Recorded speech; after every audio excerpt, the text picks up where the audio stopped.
until I hand her over, everything about her, I will take care of. Do you understand? I don't buy her wedding ring. The man should be the one to buy the ring and, give the ring. But her clothes, I will buy it with pleasure. Seriously speaking. You may not agree with that, but I'm talking as a father who has a daughter. I have a daughter. That is what I will not ask a man to come and buy. I'll just tell my daughter, what kind of wedding gown do you want? Just show me. Where is it in the world? I have the money. I will order it for her. And I'll give it to her. That's just what I think. And so, this is it. I don't want you to get yourself. Listen, one of the reasons why a lot of guys are not going into marriage now or don't want to marry is because of economic responsibility, financial setback. If I ask the maid here now, how many of them are willing to get married this year, as in this year, before the end of this year? If they will show you their hearts, majority of them are willing. They are willing. Now ask, how many of them are ready? The constraint is finance, isn't it? It's finance. And so here you are a lady, you are well to do. You earn more. You have resources. If you want to say, until the man is capable of everything, you will not marry. You keep waiting. What if you say, okay, this guy is got stuff, right? He has money. But he doesn't have enough. And this is how I want our wedding to be. This is how I want this thing to be. What stops you from assisting? I don't think anything is wrong. But I will not subscribe to you as in giving him money to come and marry you. Do you understand? Your family has given a list that runs to say 70 or 150,000 and he's broke, he has nothing. And then it's okay, I love you so much, I want to marry you. Take me 300,000, come and pay my bride price. You have just married yourself. I don't subscribe to that, but I think it is right. I know what the guy should do. That's hypocrisy. I didn't buy her gown. She bought the gown she wore herself. Does that mean I don't love her? Did she marry me? She has to assist. Now, if she didn't do the part, listen to me. If she didn't play the part she played, then maybe we will not be married by now. Or we will not have married the time we got married. That's just as simple as that. If she say, no, I'm not going to drop a pin on the wedding gown, no problem. I love you, Abi. Give me 3 more years. Sir, she wants to talk. Oh, don't mind my baby. Don't want that to cause problem for others. Now the point is this, that it must get clear. Alright? Don't give a man money to come and pay your bride price. Do you understand? Yes. But you can assist. That's what I know she wants to emphasize. So that you don't get yourself a burden you will bear for life. Because if you do that, every time, because in relationship, no matter the love, there will be moments of disagreement. And if your emotion is not properly tampered with, the man could just say it. And there are words that a person will say to you that will hurt you to your bone. Do you understand? If the person has slapped you, you can even take it. But the person has said, after all, you understand? After all, I didn't want to marry you. Such a word can kill. You understand what I'm saying? So to prevent such hurtful words and moments, there are some things as a lady you shouldn't do for a man. To prevent yourself so that an irresponsible person will not use that, in the future. After all, I wasn't ready, you pushed me, you brought the money, and so then that can hurt you so badly. And so for that, know your boundaries. Do you understand? Know your boundaries where you can give help as a lady, so you don't get yourself into trouble. Thank you. Is it safe for a man to use the wife's name on properties? Yes, Doris said yes. Okay, these are sensitive questions. It depends, okay? And listen, I want to state it very clearly, right? It depends. If you are a poor person, and if you are poor financially, a lot of things will be disturbing. There are things that you shouldn't even bother yourself about that will be a big problem to you. This kind of question is a bother to poor people. This kind of question. I'm telling you, it's a problem for poor people. A man who is loaded, heavily loaded. You know, building a house with a wife's name, it's not nothing. That is, you know, the way they do it over there. Even if there is divorce and the woman decides to go, the guy is loaded. As in loaded, that's how I go. I once had the vice president of the PDP, Peter Obi. He said most of his properties in UK is on research. The wife's name is on there. Life, I think that was on the platform. And he said he has told the lady that if there is anything at all, she's the one that will tell him to go. You understand? Like, if she says I should go, fine. He said, I'm not going to house or anything. That's a big guy. Billionaire. You understand? He said, no, they are loaded. Now, again, one of the reasons why it's ideal is this. It may not be something you do when you are newly married. You may not do when you are newly married.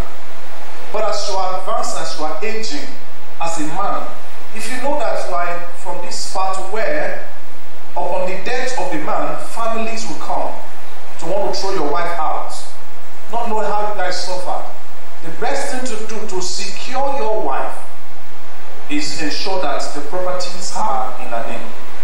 For believers, for new creation, this shouldn't even be a problem.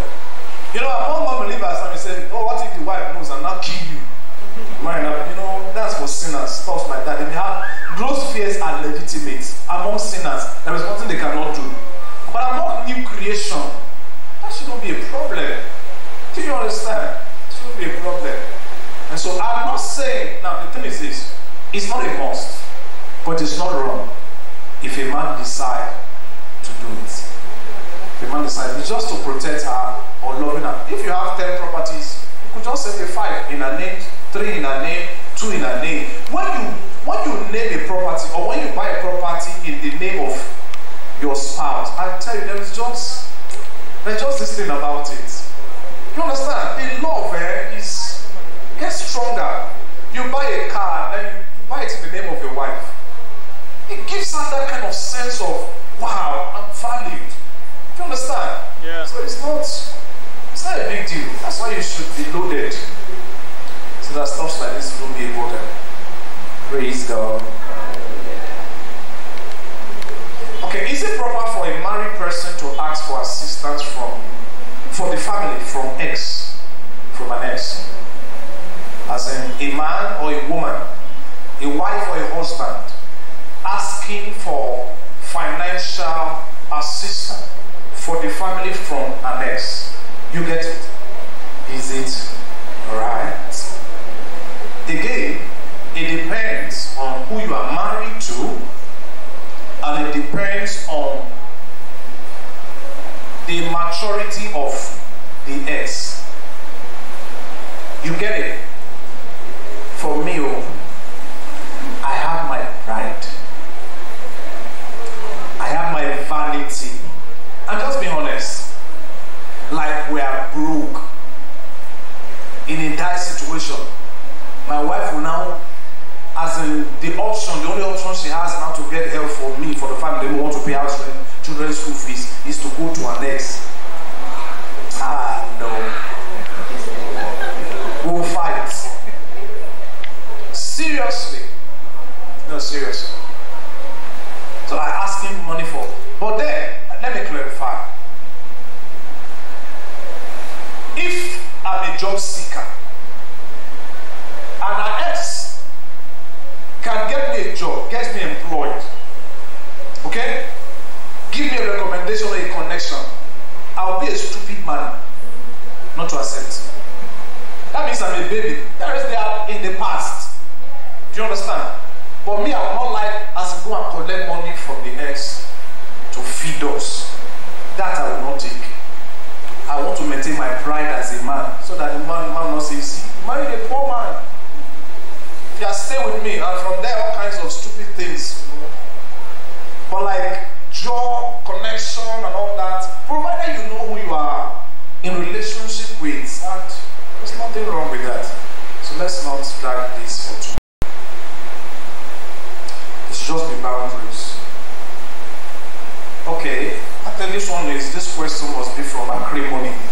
I don't know if you have seen the Acrimony. Okay, very interesting psychological thriller. I love it. I watch that film regularly. It's for mature people. If you're not mature, if you're not above 18, don't attempt to watch it. And again, let me make you understand something about movies. Movie is movie. It's not real life. You understand? So the writer actually, what he wants to achieve is what he... And so, again, please, pay attention. It depends. It depends. I'm being careful here because the world we're living right now is not like it was 1,500 years ago. There are societies now where women are the high earners. Okay, let me use names that you know. Let's say I'm married to Ngozi Okonjo-Iweala or Aruna Ote, one of these big women who are high flyers in the world, and I'm the husband, and I'm out of job. Less than even a contractor, money is not flowing. Do you think it would be a concern for the likes of Folorunso Alakija or these women I mentioned if I decide to be idle for the rest of my life? No, talk to me. Do you think it will be a stress? No. I tell you, 0.0.0.0% of your money can cover. Do you get it? Not by encouraging laziness, I'm just trying to help you balance. Now, these are things, leaders, please, pastors in particular, you get to know these things. So you don't bring your archaic mentality to real marriages. If a woman, it happens in developed society, where the man is the one who sits at home, is the one in charge of the kids, and the woman does not have a problem with that. She earns money and she doesn't mind, buys the husband a car. Have you seen women buying their husband good cars during birthdays and all that? If they like it, what's your problem? No pastor should now say, no, the man is, shut up, they are not complaining. So you need to understand the dynamics of the society. If a woman likes it, she's earning very well, and she knows that if the man also starts to go out, they may not have time for themselves and the kids. And she said, don't worry, my money can cover. You just be a good husband. God bless her heart. If they are not complaining, God bless their heart. But if the woman is now feeling uncomfortable, what do? You sit down with your man. I can't take this anymore. I'm reaching a breaking point. That's what you do. I cannot decide how long you should endure. Nobody can decide that for you. Do you understand? I can't say 5 years, 2 years. Nobody can decide how long you can endure. You look at it, okay, I can't take it anymore at this point. You got to do something. You need to start to bring something home. And if you think you can't handle it anymore, you fight for divorce. Or you help him get a job. I cannot tell you time frame or time limit. But before going into this is why I talked about finance. Look at career path, look at finance. Right? But if it happens that because these things happen, right? There is mass retrenchment or things and the man is no more in finance. Say 5 years, like Nigeria now. There are millions of Nigerian male graduates looking for jobs, right? And he's been searching for years and for years, it's not coming. He wants to work. You know he's trying. You know he's going out, he wants to work. Maybe he has started 1 or 2 businesses that fail. You know he's striving. If your finance, your income can keep the family running, don't complain. That's part of the sacrifice you make for love, for marriage. You keep it going. Do you understand? But if it's getting to your leg, you talk to the guy, baby, please do something. Let's pray, let's walk. That's what you do. But as long as what you bring in can take care of you guys, fine. Nobody should get involved and tell you that, no, tell your husband to go and earn. Nobody, no family member should get involved. If you know you guys can are cool with what you are bringing in, if you can manage, God bless your heart and just keep running until you leave this world. Praise God. Yes, let me get a question. Now the reason why I am sounding this way is that, listen, no two marriage or relationship is the same. So that's why I'm not trying to use my marriage as a model for you. Every relationship, every marriage is unique. It's very unique. What I'm cool with, another person may not be cool with it. And so if you can work for it, provided that there is no violation of the principles of the Word of God, fine.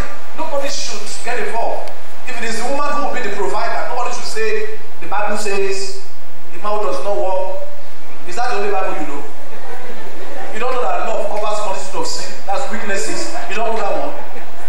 If the woman says, I'm fine with it, nobody, no pastor, nobody should get involved. Do you understand what I'm saying? Nobody should come and quote, the man does not walk. Oh dear. This is not something to laugh about. Shit happen. People pretend a lot in trying to get married, trying to tie a man or a woman, that will pretend a lot. And then when we are married, I think, hey, now I can do whatever I please. It's such a painful thing, such a painful experience you are going through, dear brother. Spiritual authority, the spiritual head. But if you are not believers, okay, if your wife is not a believer, you are not a believer, you need to sit down, okay? You need to sit down with her and be very firm. Let her know that you deceived me, character-wise. I wanted a good woman, I wanted an obedient, I wanted the qualities she put up that attracted to her. Tell her that that was what you expected in marriage, but now you are not getting it. And then you let her know that you can't take it for too long. You have to be very, very frank. I can't take this thing for so long. And if she continues, because some women think it's just a dumb mentality anyway. They think that once they are married, whatever they do, you know, they can go with it. The man can throw you out anytime, anything, and you pick another woman better than you. So you better use your head. If the woman is a dancer, you better use your head. You will be the loser at the end of the day. Better calm down and learn. If your mom is complaining about something, what do? See how to change. And if she's... Now, I'm being very, very careful here. If this thing is true, and the attitude or the character becomes unbearable, there are things you should endure or bear. But it's unbearable. Separate. Now, separation is different from divorce. Separate. If you can move out of the house, move out of the house. And just let her be for some time. And see if she'll change. And if she change, you guys should heal. If she doesn't change, you can tell her to. Before you die. I'm talking to you as an ordinary, casual person now. So you don't kill yourself. In marriage, listen to me, saint. What your partner saw in courtship is what the person should experience in marriage.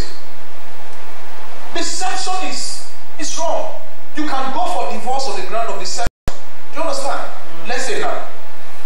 These are things some pastors may not tell you, but I speak in line with the word of God. So you saw this lady. You are a kind of guy that you like big boobs.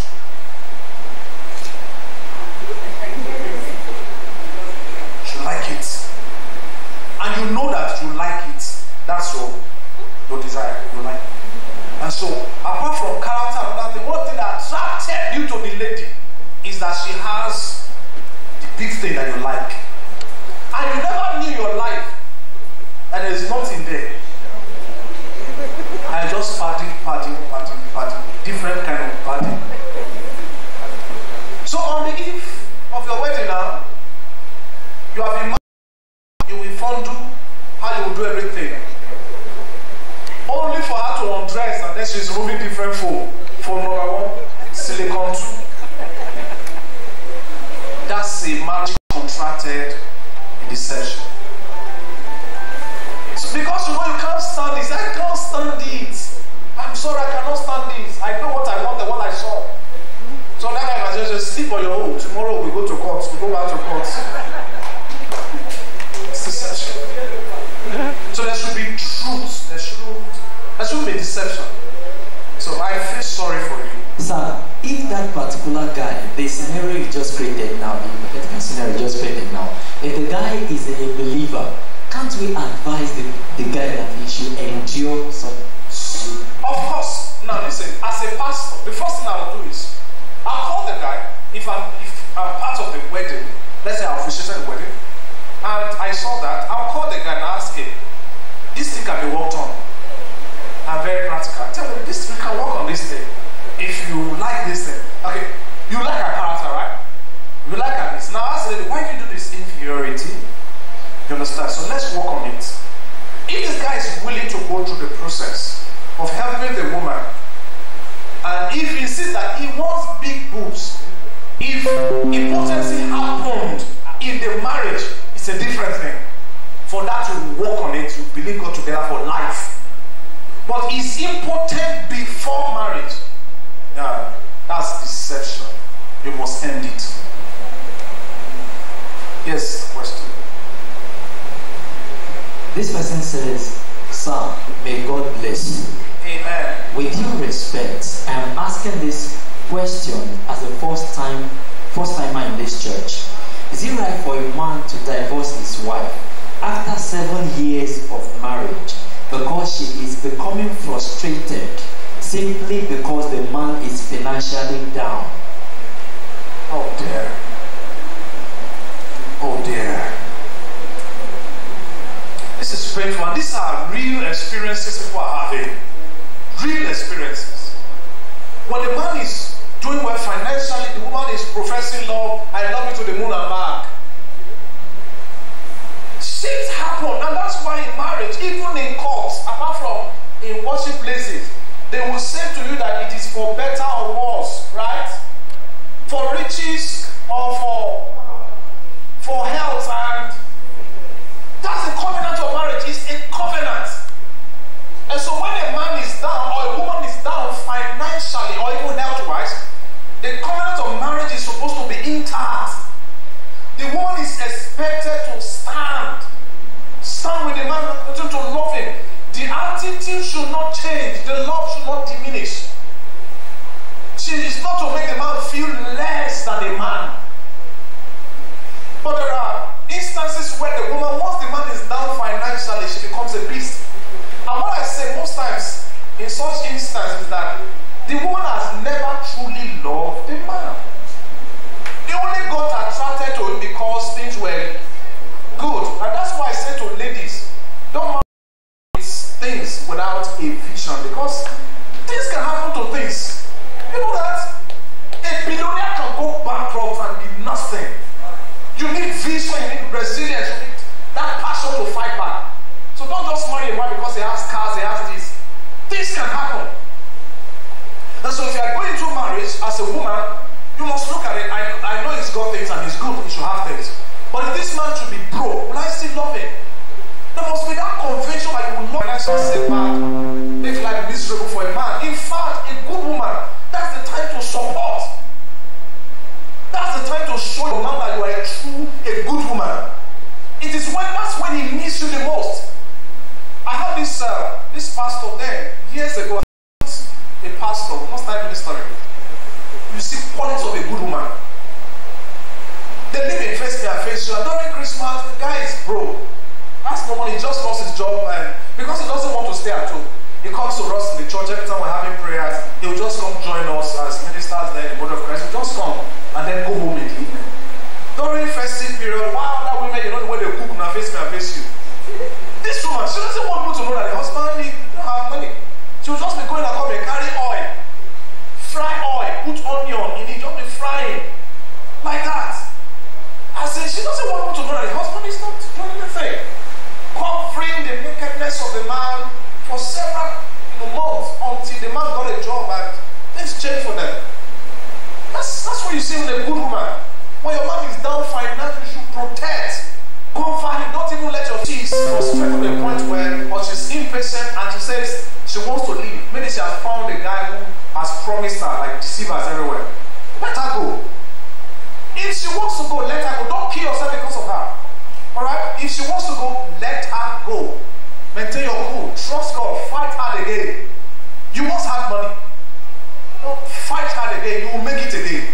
And when you make it this time around, God will help you to choose. Is it ideal for the husband or otherwise the wife to discuss that thing with the husband or the wife, knowing that either the husband or the wife will be looking at the sister-in-law or the brother-in-law somehow, like this person self that I really trust, I really respect. This is what he was talking about me. Is it ideal? Let me try and paint it very clearly too. I want to be sure that this is what I'm saying so that others can get it. Okay, pay attention. Okay, I've discussed my wife, sister, or the brother discussed me with her, right? Something about me with her. And then she now brought the issue to me. as in what they discussed to me. If my wife does not bring a discussion about me to me, she has betrayed me. You get it? She has betrayed me. Her loyalty must first and foremost be to me. Do you get it? Everything she cannot say to me, she shouldn't even let them say to her. If somebody brings an issue about my wife and I begin to, badmouth my wife, I'll tell you to shut up. I will silence you right there. Hey, don't say this about my wife. Now, I've said that to kind of warn our mind. But as a mature person that I am, if my family or friends report some issues to me, sometimes they may be genuine concerns, right? Legitimate concerns or genuine concerns. I may not present it to her. Do you get it? Let's say my sister now, I'm using something very, very light. My sister says to me that your wife cannot cook. She doesn't know how to cook. I may not tell her. Because the moment I tell her, I know she will hate that my sister. Do you get it? The reason why I sounded that way first and foremost is to let you know, everyone that is seated here know that the covenant of marriage is superior to your covenant with your relative. So you don't start to take side with your relative against your family. But as a mature person, there are levels of discussion you have with third party, right? Say relative that you shouldn't even bother to, because you know, especially if it is not pleasant, if you know that your spouse sharing it can actually bring about acrimony. So what do? You just keep it. But it is important for you, as much as possible, to warn anybody at all is about mounting your wife. It's very important. With your sister, say, don't say that about my wife. Don't say this about my husband. Don't gossip my wife. Do you understand? You have to establish that line so they don't cause problem. And for those who like to talk about spouses behind them, you get yourself into trouble. Because in the heat of passion, you talk. When the food is sweet, you enjoy it, you just say, do you know that pastor? Do you know that pastor? Do you know that? Do you know that pastor said I should throw you out? So I can't, but I did not listen to pastor in the heat of passion. Then again, when the abuse starts again, you understand? That's how this thing is. When the abuse starts again, you say, if I listen to pastor, I would have thrown this beast out long ago. But when it's sweet again, you say, do you know that? Do you know that when you did this thing to me, I went to pastor? This is what happens. So that's why in relationship, counseling is very delicate. You must be careful what you say. Very, very careful.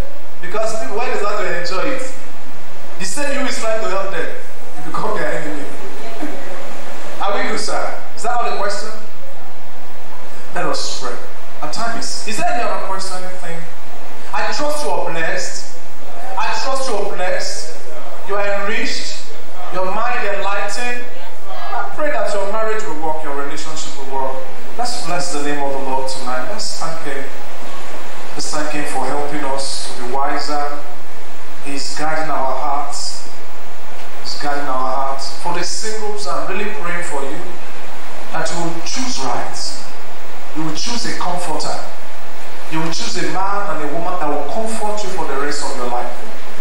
You will choose someone that will make you glad and happy for the rest of your life. Someone that you will love and cherish for the rest of your life, in good times and in bad times. Someone that will be there for you. Someone that will hold your hands. Someone that will love you in health, in sickness, in wealth, in poverty. That's what you deserve. I'm praying that for you. Let's thank Him for His wisdom. Let's thank Him for His grace. For those of you who are having issues in your marriage, this is a time for you to find God. This is a time for you to discover God. Find strength in God. Take solace in the Almighty God. He's going to help you. He's going to help you overcome the challenges. He's going to give you help.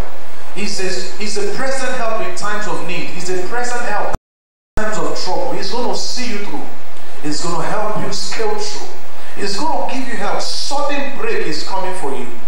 Sudden break, a good sudden break is coming for you. A very good sudden break is coming for you. A break that will make you forget all the pains you have been through. A break that will make you forget all your sorrows, all your pains, all your disappointments is coming for you. For the sister who has been rejected, don't worry.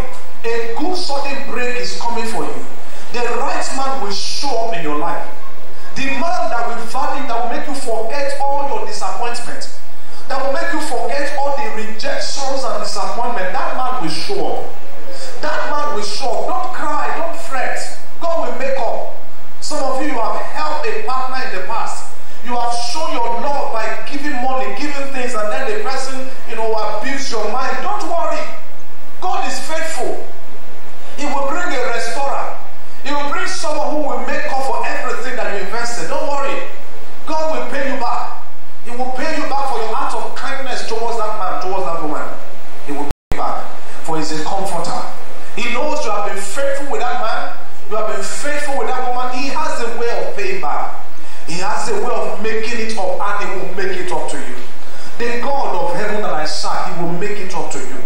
He will make it up. He will make you forget that you once experienced a heartbreak. He will make you forget. He will give you a man and a woman that will pamper you, that will cherish you, that will love you so much. Thank you, Father. We bless you for your wisdom begin to find expression in our hearts. In Jesus' gracious name I pray. If you are here tonight, you have not confessed Jesus Christ as Lord and Savior. I tell you, some things I share, you cannot do it. You cannot practice it. I know this. If not for Christ in my life, I cannot love my wife the way I'm loving her. If not for Christ in my life, I will be shit. And I will see it as a normal thing. If not for Christ in my life, if she talks, I will beat her. But I cannot do any of this. I can't do it. Because the love of Christ constrains me. My marriage is sweet and blissful because of Christ in me. My life is governed by Christ, by His word. I'm not a good man on my own. If I say that I lie. I'm not a good man on my own. It is Christ. Jesus precious name. Pray. Amen. God bless you. Let's give our offerings. If you just confess Jesus Christ as the Lord and Savior, you are now a member of God's kingdom. I want to plead with you to get a copy of the Bible if you don't have one, and read regularly. Then you get to know the word for you. And talk to him like you would talk to a friend. He loves you and he wants to have conversation with you. Come to church regularly, fellowship with other believers, so you can grow in the knowledge of His word. Let's be. If you have your tithe with you, quickly come as to make confession of faith. Start to confess His word as you make ready to give tonight. Say, Lord, I recognize you as the good things. The earth is yours and the fullness thereof. As I honor you with my seed, I receive abundance of your faith, abundance of your grace, abundance of your provision. Let's do that cheerfully tonight.